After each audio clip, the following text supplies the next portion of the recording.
Eccoci qua ragazzi, salve a tutti, bentornati sul canale e benvenuti in questo nuovo contenuto con le ultime in casa Napoli riguardanti Lukaku e l'incontro scontro che poi c'è stato con Conte. Non si è capito bene come è andato a finire, facciamo il punto della situazione insieme passando anche per le parole di Federico Pastorello, il suo procuratore per quanto riguarda il futuro e il mercato di Big Rom questa estate. Passiamo anche per Lucca perché c'è una pretendente italiana quando ritornerà dall'Inghilterra e la situazione in mediana con Anghissà e Lobotka, uno diciamo quasi in uscita, l'altro è ancora in bilico. Fatemi sapere cosa ne pensate qui sotto nei commenti. Se vi va iscrivetevi al canale attivando la campanellina e se vi piace il video un bel like, fa piacere al sottoscritto e come sempre diamo una mano all'algoritmo. Partiamo dalla situazione Lukaku. C'è stato l'incontro con Conte, ovviamente si sta allenando adesso con la squadra. Lukaku, a quanto emerge, almeno a quanto ci hanno fatto sapere, si è irritato perché dopo l'aver recuperato, tra virgolette, ma di recupero secondo me non si poteva parlare, è stato schierato poco per facilitare poi il minutaggio, quindi c'è stata questa frizione con il mister, ma noi l'abbiamo visto Lukaku schierato anche poco, 5, 6, 7 minuti che siano. Dal punto di vista proprio della condizione comunque diciamo che non si poteva fare altrimenti, non aveva più di un quarto d'ora nelle gambe e quindi non credo che poi sia solo questo il motivo e quindi dobbiamo sicuramente tener conto anche per quanto riguarda il mercato, l'abbassare il monte ingaggi, ma la situazione che abbiamo vissuto con Big Rom nell'ultimo mese in casa Napoli per quanto riguarda rimango in Belgio, mi curo in Belgio, sto bene in Belgio, ritorno in condizione in Belgio, non può passare sicuramente inosservata e quindi credo che Lukaku sia più fuori che dentro dal punto di vista del mercato. Il futuro di Romelu Lukaku, ce lo dice Federico Pastorello, continua a far discutere. A parlare è stato appunto l'agente dell'attaccante del Napoli intervenuto ai microfoni di DAZN Belgio. Il procuratore ha escluso un ritorno immediato all'Anderlecht, sono sicuro che un giorno ci tornerà al 100%, ma non penso accadrà quest'estate. Pastorello ha poi difeso il centravanti dopo una stagione complicata. Romelu resta un attaccante incredibile anche se quest'anno è stato difficile. Sono sicuro che farà un gran mondiale che rivedremo Lukaku al suo livello top, per questo motivo la gente immagina ancora il belga protagonista nei top club dei top campionati del mondo. Vedremo chi si affaccerà in casa Napoli dopo il mondiale, perché poi c'è il mondiale e sicuramente le operazioni, pure se le vuoi imbastire durante il mondiale, le chiacchiere eccetera, comunque andranno ultimate alla fine della competizione, perché poi ci saranno tanti talenti che usciranno durante il mondiale, quindi diciamo acquisti che possono essere anche calciatori che fanno un mondiale buono e poi diciamo ci hai rimesso l'investimento, quindi è una situazione da valutare e da tener conto ovviamente il mondiale. Detto questo, ci sono delle pretendenti in Italia per Lucca.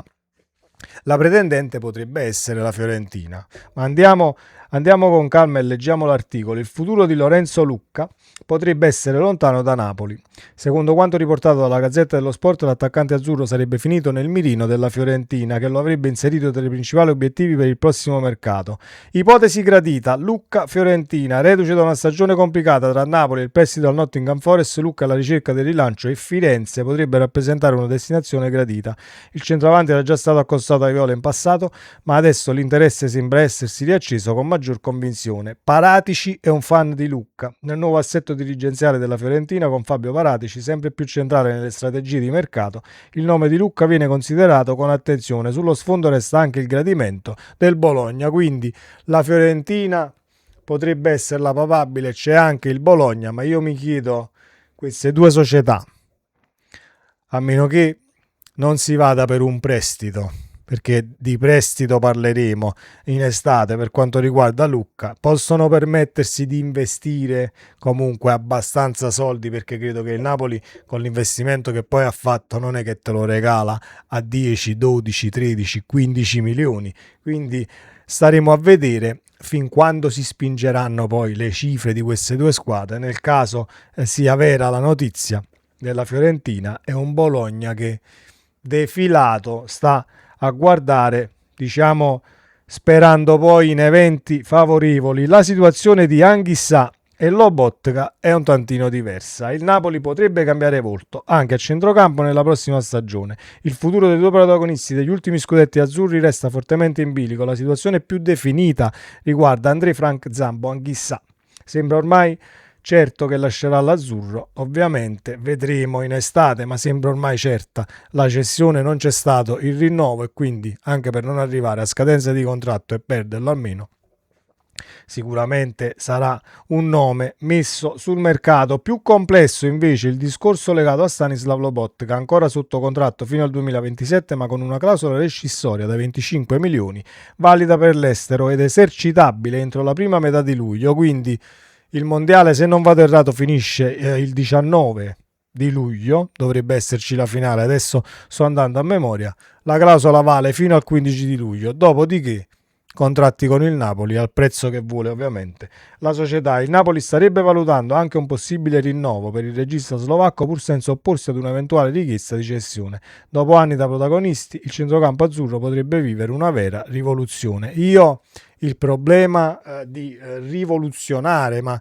di rivoluzione non si può parlare con due nomi poi in partenza, comunque non me lo pongo, per il semplice fatto che arriva nel tempo il momento dove devi comunque cedere qualcuno, svecchiare, termina la fame e la voglia di mettersi in gioco anno per anno di calciatori che hanno dato tanto e forse tutto, vincendo anche 2 scudetti, la Supercoppa italiana. Comunque diciamo che sono stati anni vittoriosi anche dal punto di vista personale per le gratificazioni che puoi ricevere, e devi comunque tenere la fame e la voglia di rimetterti in gioco anno per anno molto alta, quindi il Napoli è qui che deve diciamo guardarsi dentro, tra virgolette, tra i calciatori, chi vuole restare, chi diciamo ha la voglia di dare ancora tanto alla maglia dal punto di vista fisico.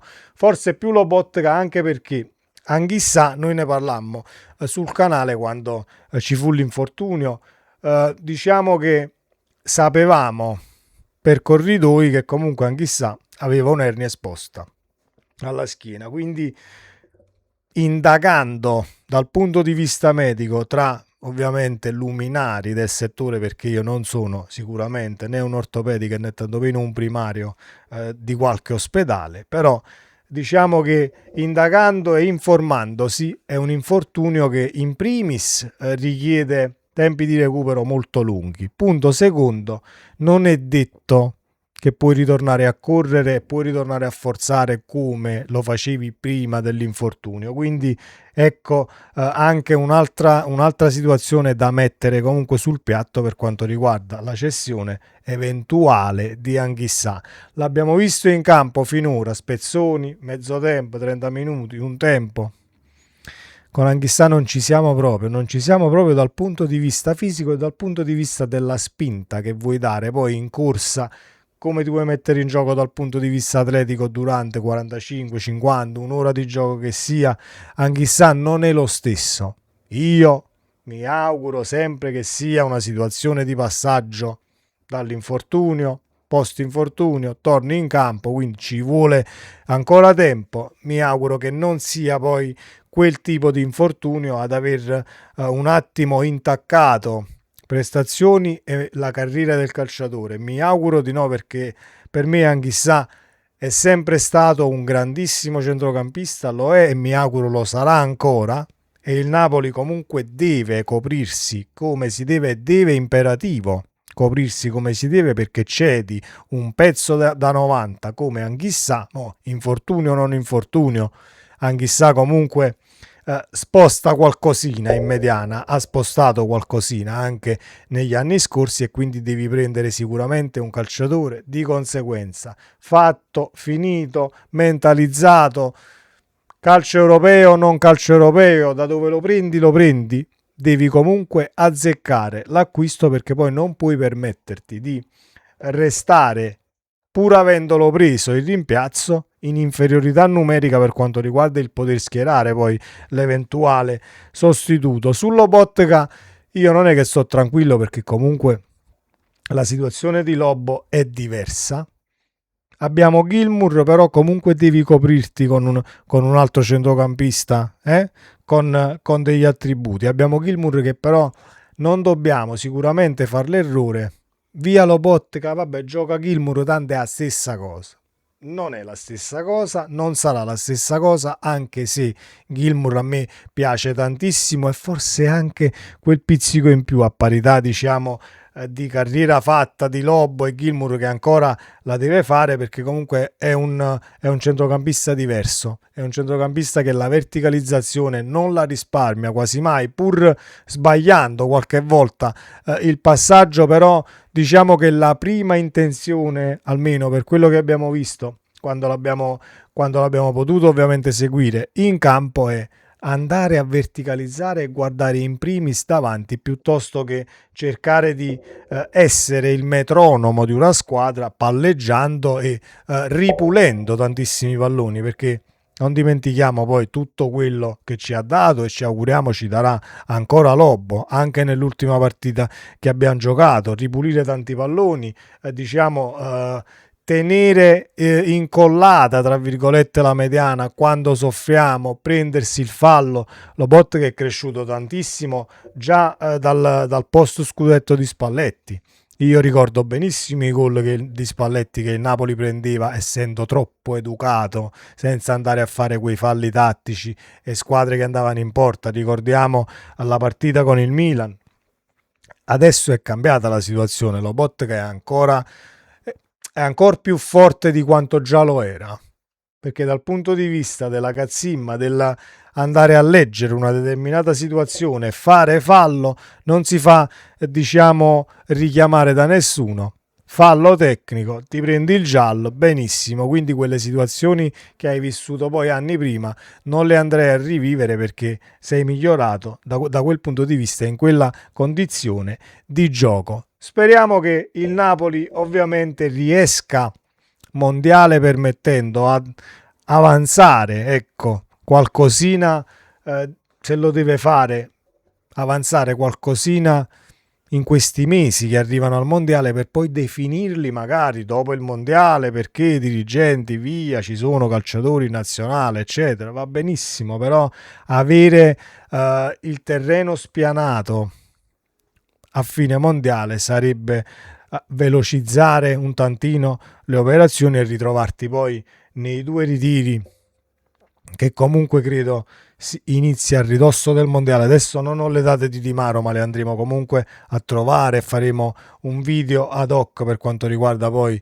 l'estate del Napoli, che sarà finito il campionato, però di cercare di avere un organico quanto più completo possibile, come è giusto che sia tutti gli anni. A volte ci si riesce, altre no, tra i due ritiri, così da arrivare pronti dal punto di vista dell'idea di gioco, quel che vuoi fare, chi sono i titolari e chi saranno ovviamente le riserve tra virgolette, perché comunque dobbiamo avere quasi cotitolari in ogni ruolo se vuoi giocarti di nuovo la Serie A come hai fatto quest'anno. Poi siamo arrivati corti, l'Inter ha vinto lo scudetto, siamo tutti d'accordo, ma giocarti comunque la doppia competizione, che non è solo la Champions, ci sarà anche la Coppa Italia, ha bisogno una squadra di avere cotitolari, magari in ogni ruolo, ma avere comunque calciatori molto ma molto validi, anche quelli che subentrano dalla panchina. Detto questo, forza Napoli sempre, ci vediamo nel prossimo contenuto. Ciao.